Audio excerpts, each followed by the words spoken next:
Okay, welcome back to the Reading Corner. I'm going to be covering Squirrel Girl's second lore dump, which takes place during the Hellfire Gala. Which was an interesting addition, to be honest, but, you know. So, here we have BFFFs. BFFFs? Oh, right, she does the whole best furry friends forever. Okay. Can you believe it, Tippy? Squirrel Girl asked, her voice riding... Can you believe it, Tippy? Squirrel Girl asked, her voice rising to a high-pitched squeal. We got invited... I don't want to do the voice. If I try to do Squirrel Girl's high-pitched voice, I'm just going to fall apart. You can tell I'm not a professional voice actor over here. Can you believe it, Tippy? Squirrel Girl asked, her voice rising to a high-pitched squeal. We got invited to Krakoa for the Hellfire Gala. It's only like the most important event of the year. Whatever year this is. Just a few days ago, Doreen Green, the unbeatable Squirrel Girl, and her trusty rodent sidekick, Tippy Toe, were fighting for their lives on a New York City that had been thrust into eternal darkness and infested with vampires. So getting whisked away through some sort of magic portal to a living mutant island 75 years in the future wasn't exactly on her bingo card. But she wasn't complaining. After the fight against Dracula, she and her squirrel friends were in desperate need of a vacation. And there was no better place to kick back and relax than on a tropical island in the middle of the Pacific Ocean.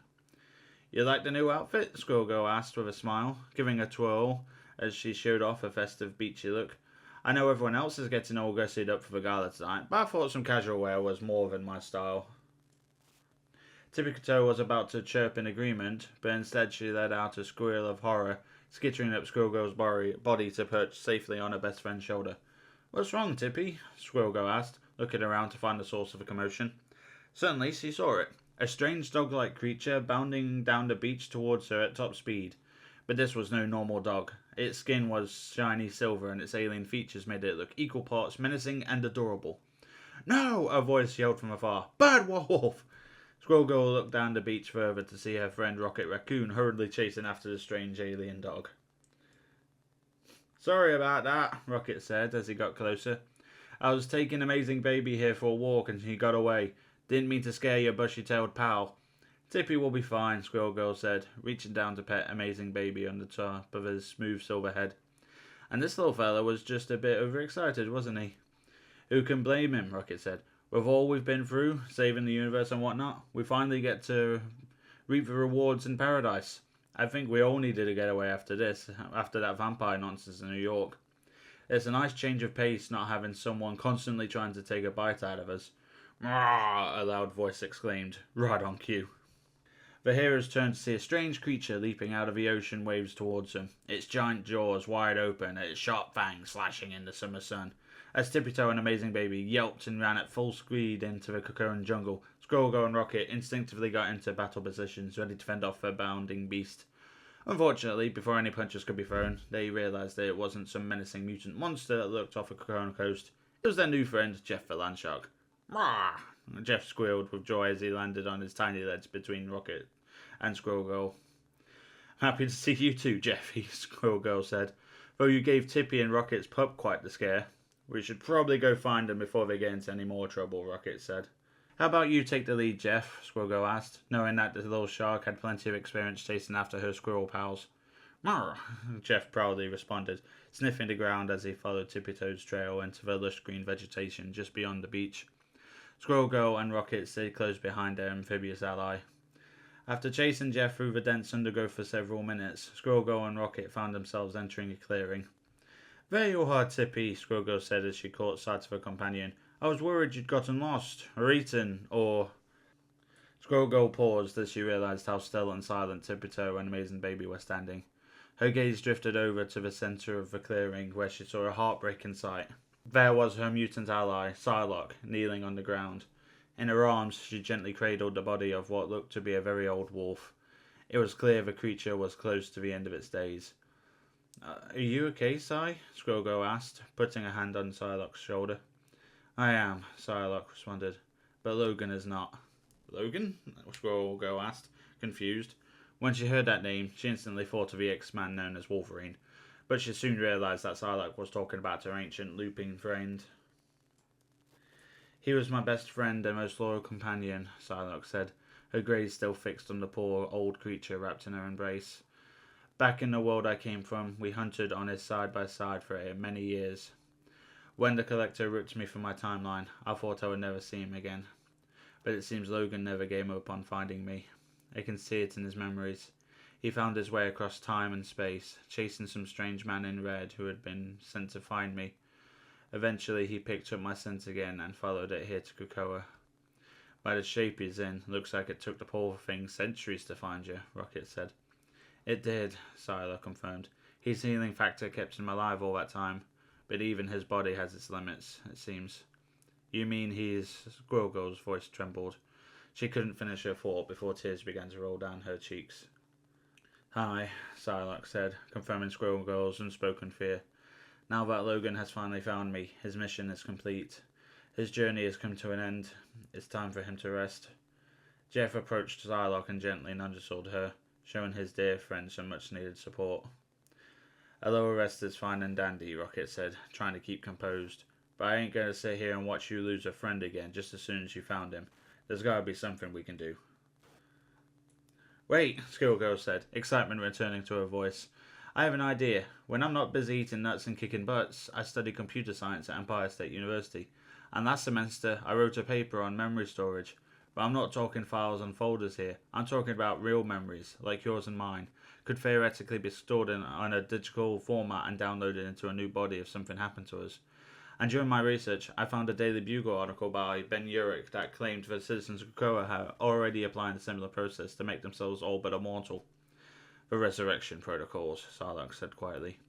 Magneto has spoken of them, but they are reserved only for mutants. Yeah, well, the computers at ESU are reserved only for students during homework, Squirrel Girl said with a shrug. They ain't never stopped Tippy Toe from playing solitaire on them. The game you are playing is far beyond your scope of understanding, a voice said from behind the gathered heroes. They turned to see Emma Frost entering the clearing in a luxurious gown, her skin dazzled like a million diamonds. Try us, Rocket taunted. We may not look all sophisticated like you, lady, but when it comes to tech, there ain't no one in the galaxy who can keep up with me. Give us the chance, Miss Frost, Squirrel Girl said. You obviously trusted us enough to invite us here tonight. Let us prove to you that it was the right choice by letting us help your friend. Emma looked over at Psylocke, whose head was hung low. Logan's breath was growing shallower by the second. Fine, Emma said, showing a rare moment of compassion. But you'll need to act fast. That mutt doesn't have much life left in him. And do me a favour. Anything, Squirrel Girl cried, trying to restrain herself from wrapping Emma in a giant hug. Cerebro was designed to store one current copy of each mutant's memory profile, Emma said. Now that Krakoa has started to welcome more and more mutants from other realities, I had forced create partitions in Cerebro's memory storage. That way, the alternate versions of our allies won't accidentally overwrite each other. All that to say, if you do manage to bring back Loden, please make sure it's the right one. The last thing I need is a wolf with the personality of a Wolverine running loose on the island during my gala. We'll be careful, Squirrel Girl promised. You have our word. Then you have my blessing, Emma responded. A moment of contented silence passed before Emma snapped. Well, what are you waiting for? Let's go already, before I change my mind. As Emma turned to exit the clearing, she put her hand to her temple and momentarily switched out of her diamond form so that she could use her telepathic abilities. In a flash, Squirrel Girl, Rocket, and Jeff all knew exactly where to go and what they had to do.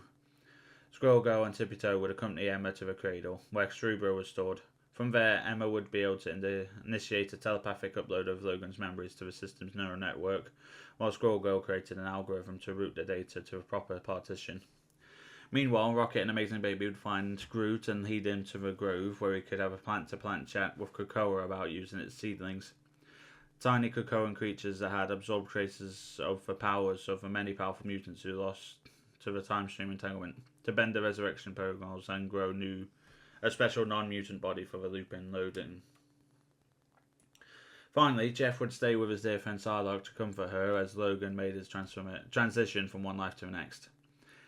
As Squirrel Girl, Rocket, and their companions made their way out of his clearing, Psylocke called after them. Where I come from, she said, there are animal spirits known as Shirogei. I have forged many friendships with these majestic guardians. I'm glad to count you among them. We may have come from different worlds, but we are like family now.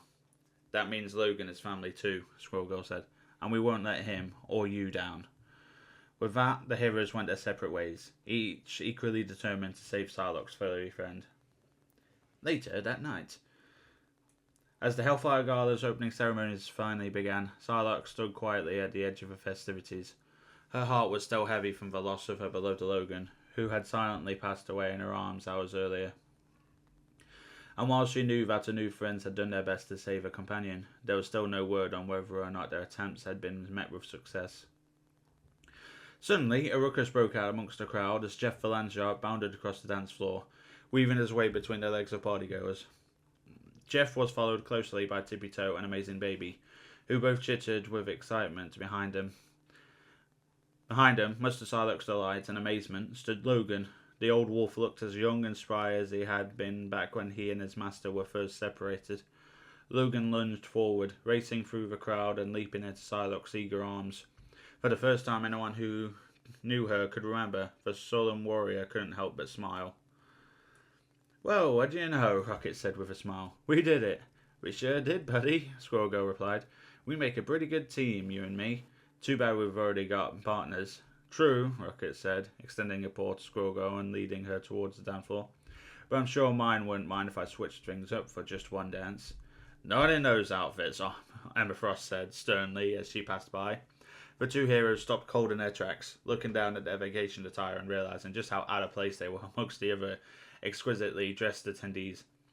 "How about we just hitch the beach instead?" Squirrel Girl suggested. "We could grab our BFFFs and have a party of our own." "I like how you think, lady," Rocket agreed. "I've never been much for fancy shindigs anyway." As they called for Tippy Toe, Amazing Baby, and Jeff to join them, Squirrel Girl took one last look around the room. "You sure they'll be okay without us?" she asked Rocket. "Of course," Rocket replied confidently. "These jerks don't need us. Just look at how many heroes there are." As they exited the Hellfire Gala, Squirrel Girl and Rocket were so excited to get back into the beach that they failed to notice the strange techno-organic patterns that had begun to appear in the foliage bordering one of the Krakoan gateways. What could possibly go wrong? Of course, anyone who's been playing the game knows what could go wrong is Ultron showing up in Krakoa. Yeah, that was the Squirrel Girl lore segment that accompanied the Hellfire Gala event. Hope you enjoyed, and I'll see you in the next one.